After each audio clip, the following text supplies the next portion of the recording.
Shall you take more questions? Yeah. Just a few words. Okay. We'll take one more question and let him speak. Professor John, I have one question. We have hundreds of documents in hard copy and we want to digitize and build a digital library. So is there any way to minimize the cost in terms of technology and manpower? Is there any institution involved to digitize the hard copy? Good. He has about 100 plus documents with him. Now the question is whether there can be an agency or a mechanism through which these documents can get digitized. Yeah. But that is out of the purview of Greenstone. Yes, of course that is very important, and maybe at the national level it would be useful to have some big scanners and some personnel that could handle this on a mass basis. It becomes much more cost effective. Yes. But it's something that should definitely be considered in when you're talking about digital libraries. Definitely. Now many people are using they're scanning and they're not doing the correction of the OCR. The scan will generate the PDF file with the OCR in the background, even if it is not perfect. So the user sees the real document and searches with the more or less well-formed index. And in Greenstone, he can also show the document and use the PDF Adobe facilities for displaying the search hits. So this is a possibility to less expensively scan large amounts of documents. But perhaps in your situations, the correction of the OCR is not such a problem.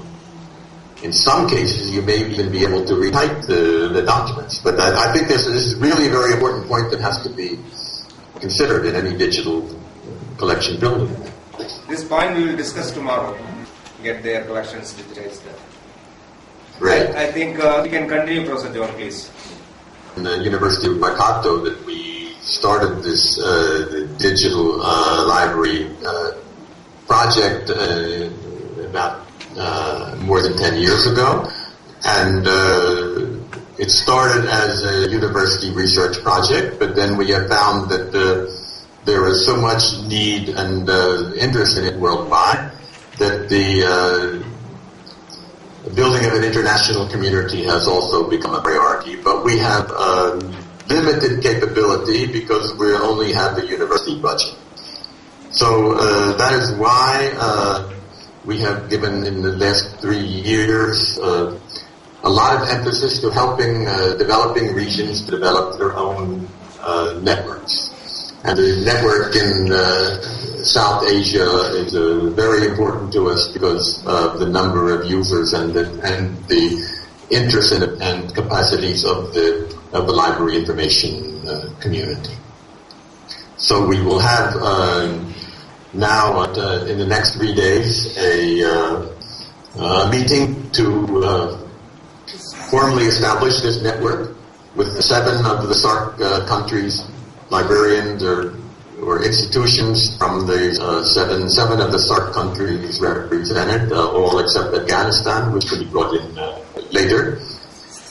And the idea is to have a self-help approach, sustainable approach, where within a country first of all, and then within the region, we can provide guidance and training, and in that way, at the University of Waikato, we can concentrate on more top-level support of training, the advisors training, the trainers who are providing help in the new applications such as the KOHA integration that has already been done.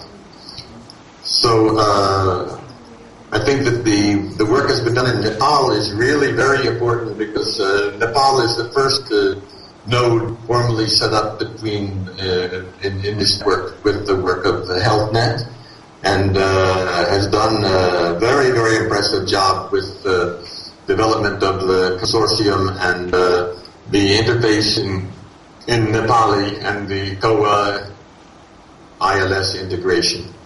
And we think this will be very important as a model for the other countries in the region.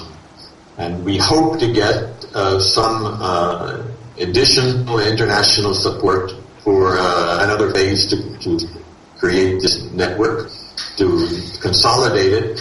But it's extremely important that we have a success at the end of the tunnel in terms of sustainability, that the continuing subvention will simply not be possible. We may be able to get some supplementary support for 1 or 2 or 3 years. That's one point.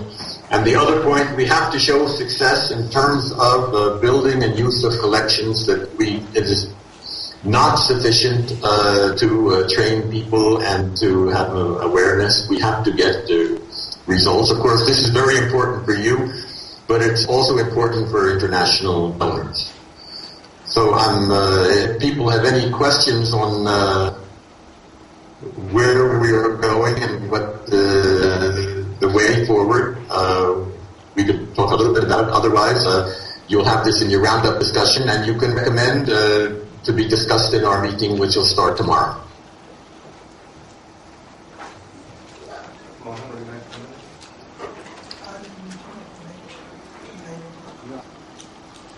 So, should we meet and do the video conferencing or chat with you today night at 9 p.m. with yes. Dr.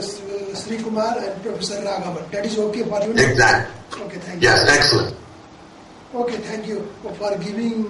We are very glad that we could do the video conferencing with you, and I would also like to thank our technical team who provided all these facilities for doing the communications with you. Thank you. I will again meet at 9 p.m. Thank you, Professor. Thank you. It's been a great pleasure. Thank you so much. Bye-bye. Bye.